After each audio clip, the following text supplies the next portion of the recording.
আরে আবরার ভাইয়া তুমি? তোর ভাই কোথায়? তোর জন্য একটু আসতে বল। ভাইয়া, ভাইয়া, হ্যাঁ লিপি, কি হয়েছে? আবরার ভাইয়া এসছে, তোমাকে ডাকছে। কি রে আপনার? তুই আমাদের বাসায় আয়, ভেতরে আয়। না, ভিতরে যাব না। একটু ভিতরে যা। তুমি মনে হচ্ছে অনেক রেগে আছো। ভিতরে যেতে বললাম তো। লেমি, তুই ভেতরে যা। জি ভাইয়া। অফিস লাইফ কেমন যাচ্ছে? যাচ্ছে।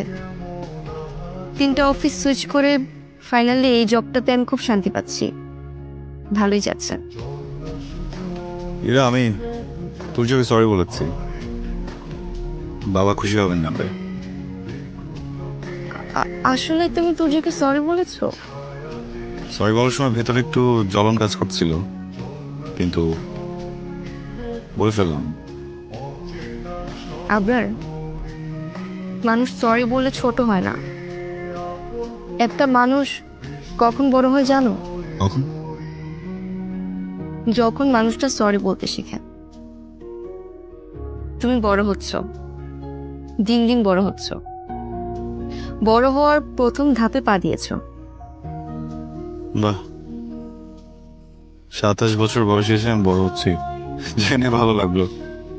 আচ্ছা, আমাদের বাসার সবাই নামাজ আদায় করে। তোমাদের বাসার তুমি ছাড়া সবাই নামাজ আদায় করে।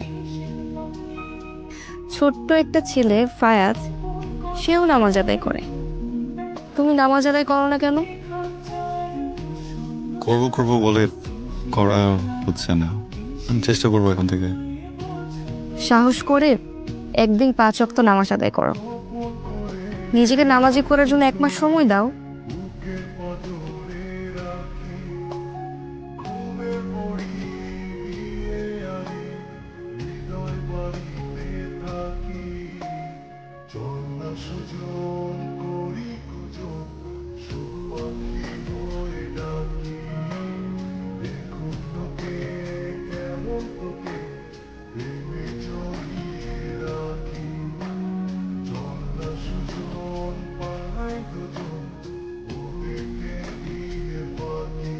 আচ্ছা, আমি আবরারকে দেখলাম এশার নামাজ আদায় করছে।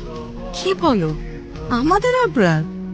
বাহ, এটা তো খুবই ভালো সংবাদ।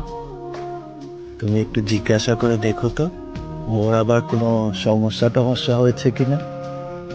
তুমি এসব নিয়ে চিন্তা করো না, আমি ওকে জিজ্ঞেস করবো। ঠিক আছে, তুমি বসো।